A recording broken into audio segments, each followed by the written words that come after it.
hope you all are doing well. See, previously આપણે તમારું principles of marketing છે એનું unit number 4 marketing environment and study of competitors એના અંદર આપણે ઇન્ટ્રોડક્ટરી પાર્ટ છે જેમાં ડિસ્કસ કરતા હતા અબાઉટ ધી માઇક્રો એન્વાયરમેન્ટ. સી માઇક્રો એન્વાયરમેન્ટની અંદર આપણે 3 એલિમેન્ટ્સ જે છે એના ઉપર ફોકસ કરેલું કે કંપની અને એના ઇન્ટરનલ ડિપાર્ટમેન્ટ્સ જે છે એ કેવી રીતે અફેક્ટ થાય છે. પછી વાત આવે છે સપ્લાયર્સ લોકોની. સપ્લાયર્સ બેઝિકલી કેવા વેની અંદર વર્કઆઉટ કરે છે, ફાઇન, અને કેવી રીતે તમે એની જોડે રિલેશન મેન્ટેન કરીને તમારી કંપની જે છે એની પ્રોડક્ટ્સ જે છે એને ક્વોલિટેટિવ બનાવી શકો છો, ફાઇન. અને લાસ્ટ આપણે ડિસ્કસ કરતા હતા about the intermediaries, people that are actually your distributor, dealer, wholesaler, retailer, agent, fine. અને એ લોકો કેવી રીતે તમારી કંપનીને રિપ્રેઝન્ટ કરે છે એ વસ્તુ પણ તમને અફેક્ટ કરે છે. આમાંનો એક પણ બરાબર એક પણ વસ્તુ ઇકોનોમી સાથે જોડાયેલી નથી, જસ્ટ તમારી કંપની સાથે જોડાયેલી છે, ફાઇન. હવે જોઈએ આગળ તમને આપેલું છે કસ્ટમર્સ. તમને એમ થાય માઇક્રો એન્વાયરમેન્ટની અંદર કસ્ટમર્સ લોકોની રોલ હોય, ઓફકોર્સ રોલ હોય. કસ્ટમર્સ લોકોની નીડ સેટિસ્ફાઈ કરવાનું ટાસ્ક તમારું છે as a company, right.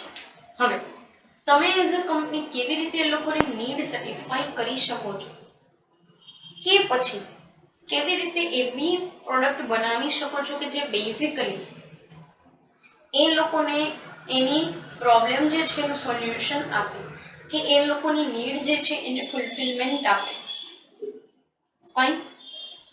So customer જે છે એની પણ અમુક કેટેગરી છે, જેમ કે ઇન્ડિવિજ્યુઅલ્સ હોય. હું જાઉં છું દુકાનમાં અને ત્યાંથી વસ્તુ પરચેસ કરું છું. I am individual consumer or customer, right. બીજા આવે છે B2B customers, business to business customers, એટલે કે હું પોતે એક બિઝનેસ છું, એક વ્યક્તિ પાસે કે એક કંપની પાસેથી હું વસ્તુ લઉં છું, બરાબર. તો હવે હું કન્ઝ્યુમર બનીશ, યસ. તો B2B કસ્ટમરની એક કેટેગરી છે. પછી આવે છે ઇન્ટરનેશનલ કસ્ટમર્સ, એટલે કે ઇન્ડિયન લોકો જે છે કે પછી કોઈ પણ કન્ટિનેન્ટના લોકો, કોઈ પણ કન્ટ્રીના લોકો, કે કોઈ પણ સ્ટેટના લોકો, કે કોઈ પણ એવું કહી શકાય કે સિટીના લોકો બીજા દેશમાંથી વસ્તુ મંગાવે છે. they are the international consumers. પણ આ ત્રણેય કેટેગરીના કન્ઝ્યુમર બિહેવ અલગ અલગ વેથી કરે છે. એની ડિમાન્ડ પણ અલગ છે, એની નીડ ફૂલફિલમેન્ટ પણ અલગ રીતે જ થશે. સો we have to understand that consumers or customers also affect business and business marketing activities. બરોબર. બિઝનેસ તો અફેક્ટ કરે જ છે, પણ બિઝનેસની માર્કેટિંગ એક્ટિવિટી નહીં અફેક્ટ કરતી. બિઝનેસની માર્કેટિંગ એક્ટિવિટી છે ને આ દરેક લોકો માટે અલગ અલગ બની છે, ફાઇન. આગળ તમને કીધું છે competitors. Yes, the people that helps us in grow, though they are our competitors. એવા લોકો કે જે આપણી કંપનીના ગ્રોથ માટે રિસ્પોન્સિબલ છે, અને એ જ લોકો આપણને ગ્રો થવામાં હેલ્પફુલ થાય છે.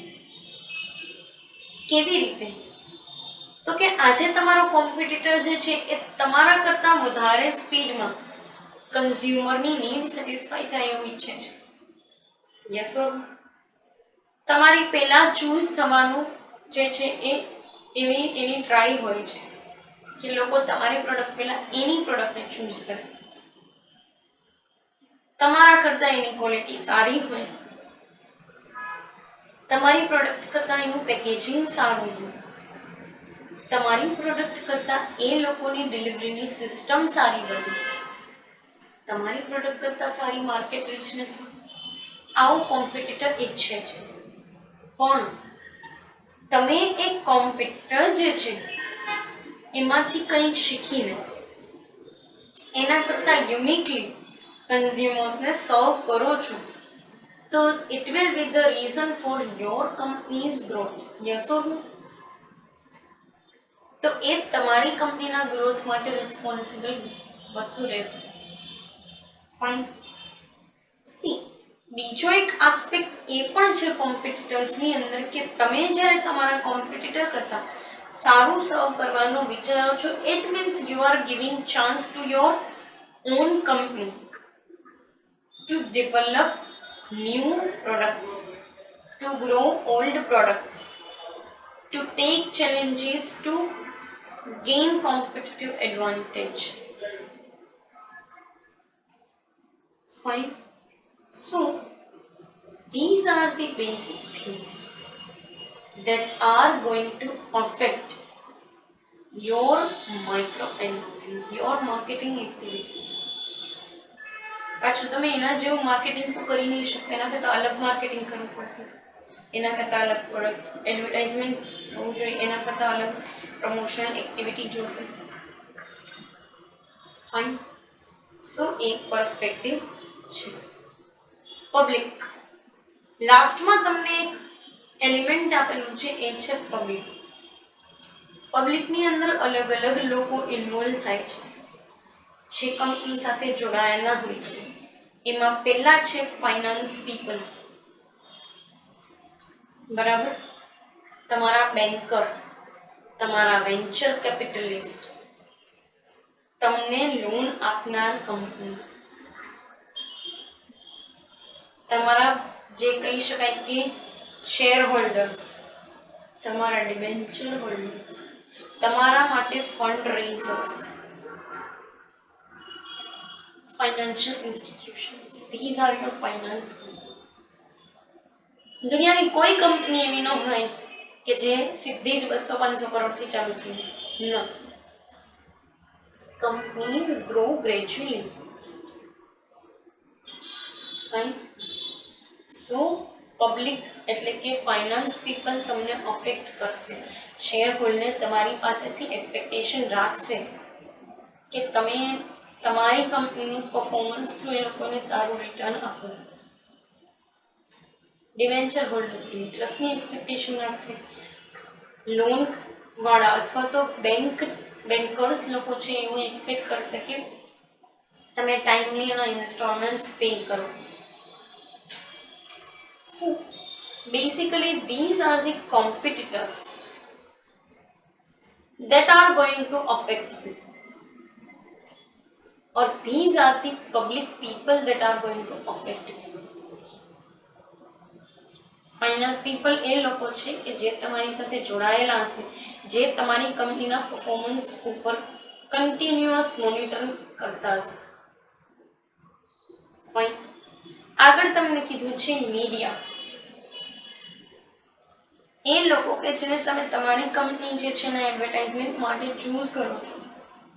Radio people, television people, newspaper people. Fine. Advertising agencies. બરાબર?